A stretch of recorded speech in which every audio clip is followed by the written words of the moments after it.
Healthcare and technology have been together since the invention of the telephone.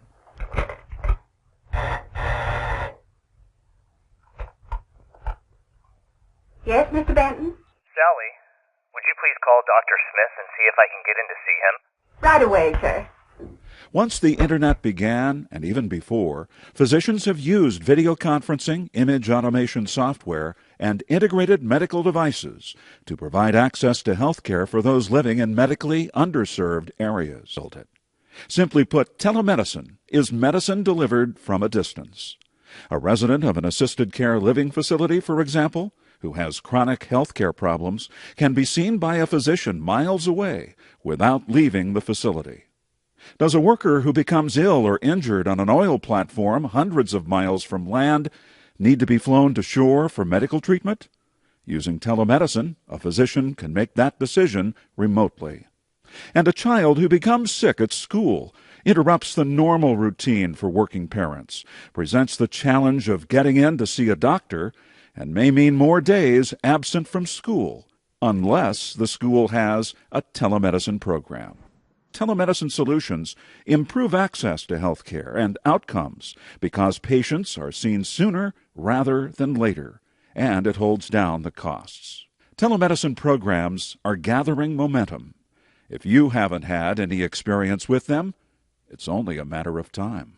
Video conferencing has become so commonplace that we've grown comfortable communicating with one another through pixels on a screen.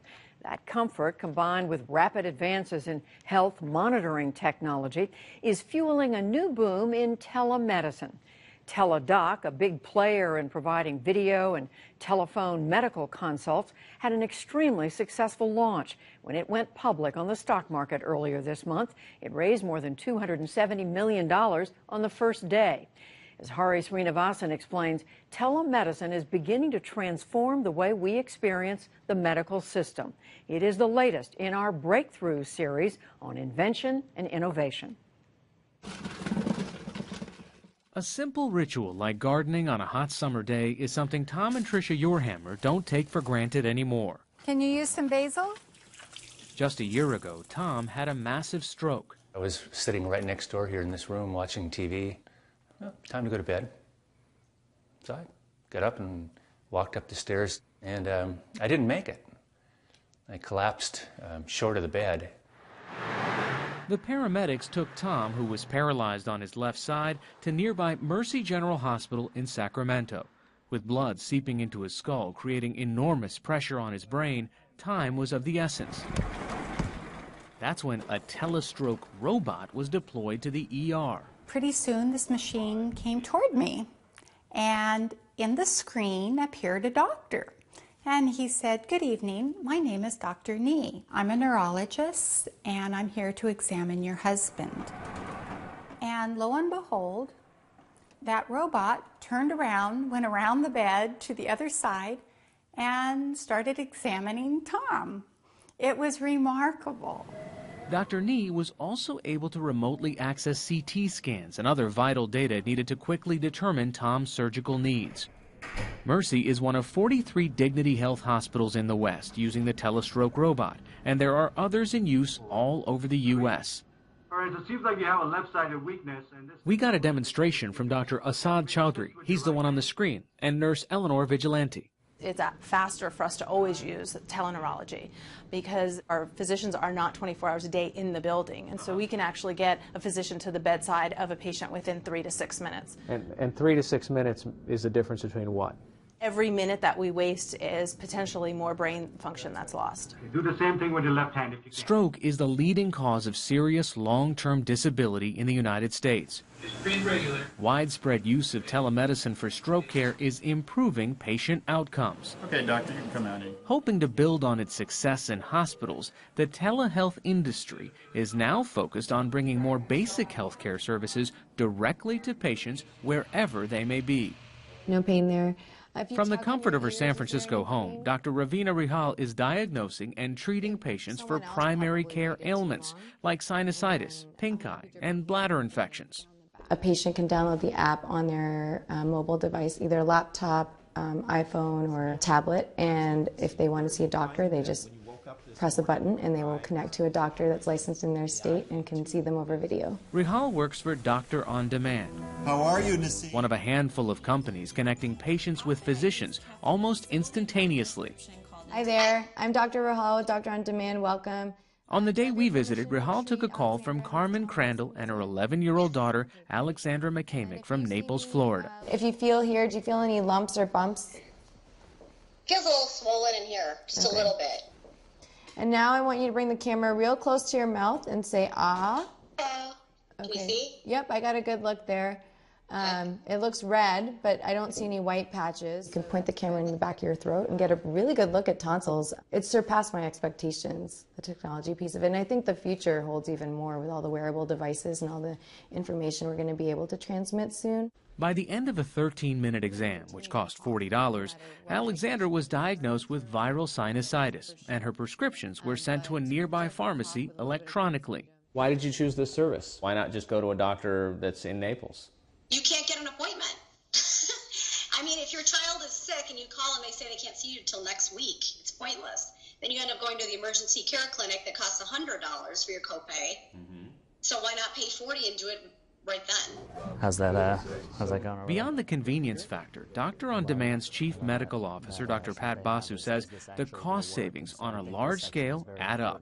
In the United States, there's a total of about 1.3 billion total cases where people walk in to see a doctor.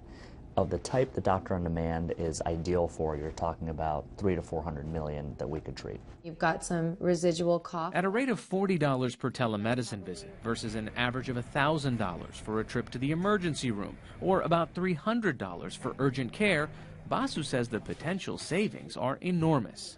Right off the bat, that would save $25 billion to the U.S. healthcare system. Such figures have caught the attention of insurance companies. In April, United Healthcare, the largest private insurer in the U.S., launched a partnership with 3 telemedicine companies, Now Clinic, American Well, and Doctor on Demand, to cover video-based physician visits just as it covers in-person visits. Just review your medicine. Health industry observers say it's the strongest sign yet that telemedicine is entering the mainstream. Now we have over 20 million patients who have access to Doctor on Demand through insurance. On the government side, Medicaid and Medicare, that progression has still not fully occurred, but we are in conversations with state Medicaid agencies and national Medicare to. The top 5% of patients in any system use a lot of resources, time, money, people, you name it. Philips and Banner are partnering to take care of the sickest of the ambulatory patients. We hope that we will be able to provide the support that they need to allow them to continue to live out their days at home. Ralph's not very good at taking his own blood pressure, so I take his blood pressure every morning. But he gets on the scale, weighs himself. 184.4 pounds. And then he goes to his little video. I'll learn to say tablet one of these days. At first, we were a little hesitant about all of this equipment, but as it was explained to us by people from Banner Eye Care and from Philips, we reached a point where we felt comfortable with it. Today, I would be lost without it.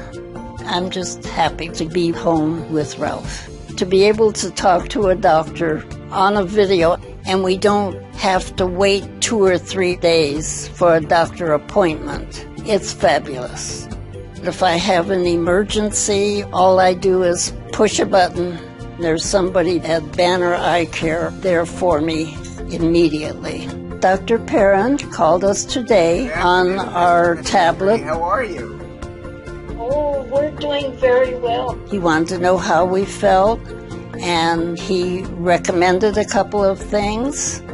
I mean, this is the kind of care that Ralph and I have never had. I mean, it's amazing. This is the future. It's really an amazing model of care that doesn't exist anywhere else yet. When I have a team of people augmented by a lot of Philips technology, I can catch things earlier, treat things earlier, and intervene in a way that allows me to accomplish what I set out to do as a geriatrician, and then ultimately to do some good in these patients' lives.